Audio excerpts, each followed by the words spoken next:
C'est quoi l'énergie? Elle est nécessaire pour créer du mouvement, de la déformation, de la chaleur, de l'électricité, du rayonnement électromagnétique, des réactions chimiques. Toute chose produisant de l'énergie possède sa propre énergie. Au XXIe siècle, l'homme ne serait pas tel de nos jours sans les énergies et la façon de les transformer qu'il a inventées au fil du temps. Elles sont devenues indispensables et sont notre quotidien. Il existe des dizaines d'énergies produites de différentes façons. On les classe en énergie fossile, renouvelable, cinétique et regroupe l'énergie nucléaire, hydraulique, éolienne, solaire et biomasse.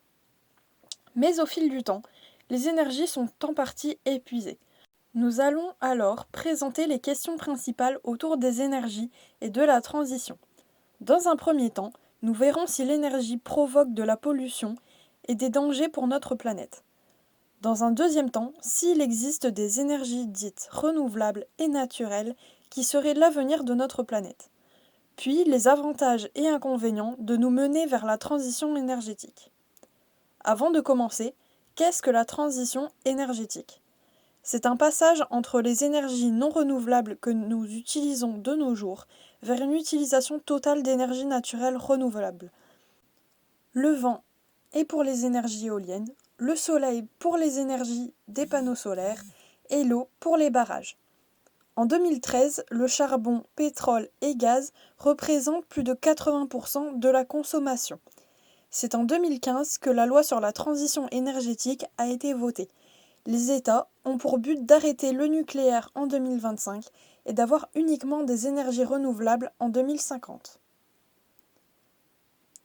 D'une part, les énergies anciennement utilisées sont pratiques et nous les utilisons tous les jours, comme par exemple l'essence dans les voitures, le gaz pour se chauffer, mais ces énergies sont fossiles et s'épuisent, de plus qu'elles polluent, car en réalité leur utilisation est néfaste. Elle crée un effet de serre et réchauffe notre planète. Nous pouvons voir avec ce graphique que la consommation énergétique mondiale augmente de plus en plus, et en conséquence, la pollution se crée de plus en plus. En 1970, la consommation de pétrole était de 10 000 TWh par an, et en 2010, elle était de 17 500 TWh par an. De même pour la consommation de charbon qui est passée de 6 000 à 15 000 TWh par an, de 1970 à 2010. Seule l'énergie nucléaire, qui était non présente en 1970, a été utilisée à 2500 TWh par an dans les années 2000, mais en 2010, son utilisation a commencé à baisser. Pourtant, l'énergie renouvelable a commencé à être développée et utilisée à partir de 2000. Mais nous allons voir que cette énergie dite renouvelable pollue également. La pollution serait donc inévitable lorsque nous utilisons de l'énergie.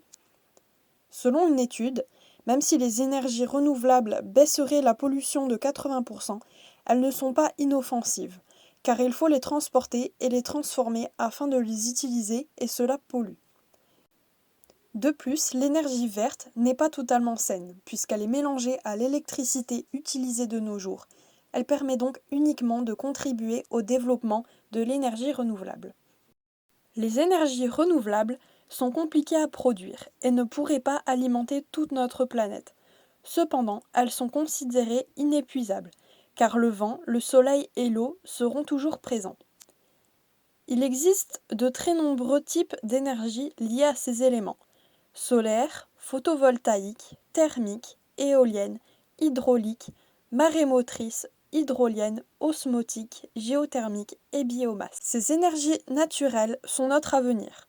D'ailleurs, les plus développées sont l'énergie solaire et l'énergie éolienne qui nous concernent à Dunkerque, puisqu'un parc éolien prévu pour 2027 de 46 éoliennes permettra de servir une consommation en électricité d'1 million d'habitants. En 2020, pendant la crise du Covid-19, les énergies renouvelables ont produit plus d'électricité que l'énergie fossile, avec 40% de production contre 34%. Une augmentation des infrastructures a été observée, 8% pour les éoliennes et 43% de centrales hydrauliques en plus, grâce en partie à la baisse des coûts de production. C'est donc une période qui a prouvé que la transition serait possible. Afin de conclure, nous allons à présent classer les avantages et inconvénients, d'une part pour les énergies fossiles et d'autre part pour les énergies naturelles. Les avantages de l'énergie fossile sont la quantité située sur la planète, comme le charbon, et la grande quantité d'énergie qui en est extraite, permettant d'alimenter une grande part de la population mondiale. Ces inconvénients sont le coût d'exploitation, la pollution générée qui va causer un effet de serre et la montée des eaux en conséquence, et le temps de renouvellement des matériaux. Les avantages de l'énergie renouvelable sont la réduction de la pollution en CO2 et l'arrêt de la consommation de matériaux fossiles qui abîment la Terre. Ces inconvénients sont la dépendance aux conditions météorologiques, le peu d'énergie produite pour la population et les investissements nombreux qui impactent la rentabilité. Pour répondre à la problématique, la transition énergétique est un incontournable du XXIe siècle en ce qui concerne l'importance de diminution de pollution pour sauver notre planète. Mais c'est une énergie qui n'est pas sans conséquences et par ailleurs que l'énergie fossile ne peut cesser d'être utilisée tant que l'énergie renouvelable n'est pas au point en termes de production et de coût.